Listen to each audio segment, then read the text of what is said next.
This is my Creek Evolution amplifier dating from about 2006, and it was ordered originally without a phono stage.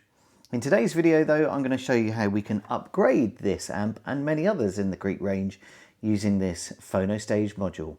Let me show you how.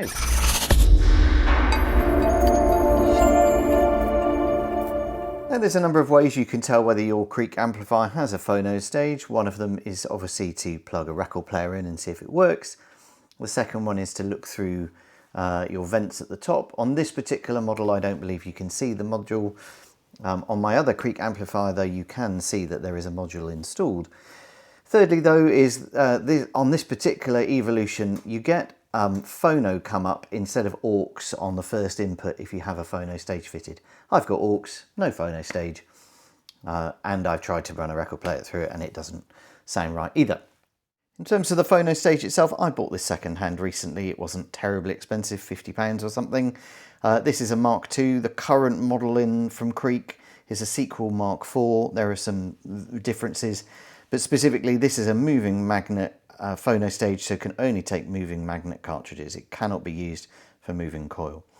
Everything I've learnt though about Creek amplifiers is that a lot of them use this consistent module where we've got these two connectors here, and when I remove the lid off this unit, I'm expecting to see the opposing two connectors, and this just be a case of slotting it in.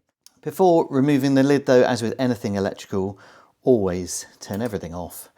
And in my case, I'm going to unplug all my connections as well.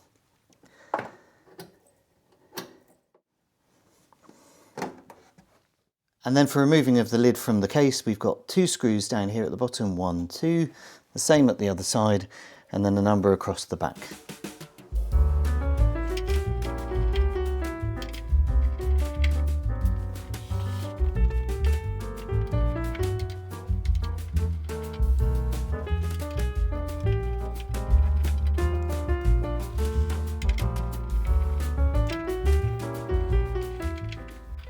And then with all those screws removed, it should then just be a case of lifting off this lid at the top. I haven't had this off before, but generally they tend to come apart in the same way.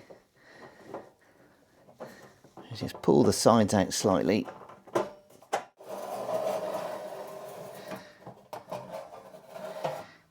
And off it comes. Now, I'm not an electronics engineer by any means, but that looks really neat and tidy to me, really nicely laid out. In terms of where we need to be though, over here is where our phono stage is going to go. We've got a sort of blanking piece in this bit here, which I'll need to remove. And then it will be a simple case of putting our phono stage in over here. First step in this process is to remove this bypass link. So just using your thumb, just lever back the edge here, and then you can remove this bypass link. And this just, if I understand correctly, tells the system there is no phono installed and runs that output as an aux at line level. So there we go, it's a bypass link. Interestingly, my new second-hand phono stage also came with a bypass link, but they've changed the design.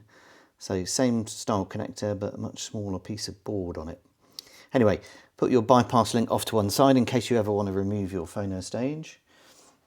And then with the new phono stage, or new second-hand one, a couple of things to note. Firstly, mine is rated as a standard gain. There's obviously an option for high gain, but this is standard moving magnet standard gain.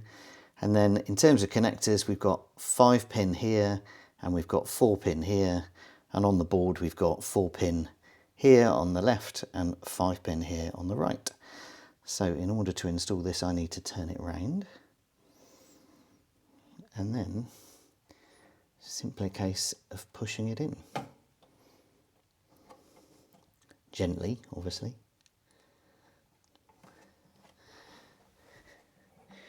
And I'm just going to take a bit of tension off the retaining clips that are here.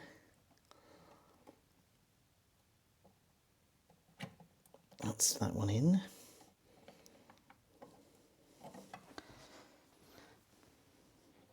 Removing the tension off this clip on this side. That's in. Just seat it now. And there we are. That's the phono stage in, seated correctly. And now it's a case, put the cover back on, fire it up, check that it works.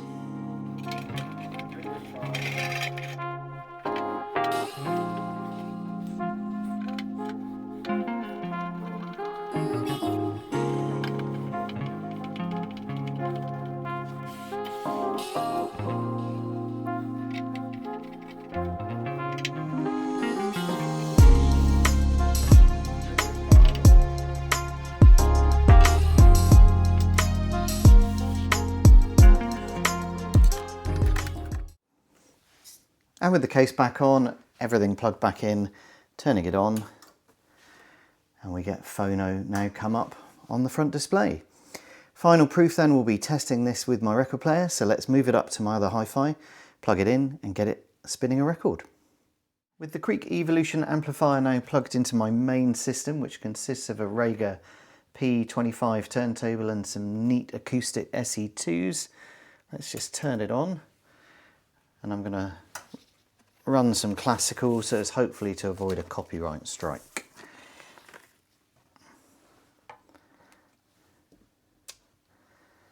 Turntable's been updated with an acrylic platter and a dual pulley mechanism.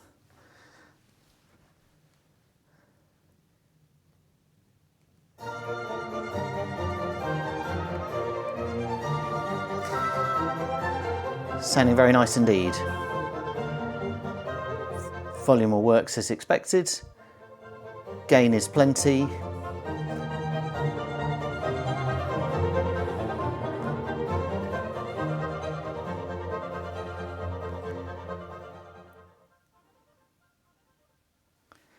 And there we go, very happy with that. That sounds really good right from the off, even though the amplifier is cold and I haven't been listening to music today. This is already an excellent amplifier. It sounded wonderful with this Sony CD player and these speakers. But I'd taken it out of my system and put another amplifier in its place because it didn't have a phono stage. Having now done that update, it can now form part of my system once more, which is wonderful.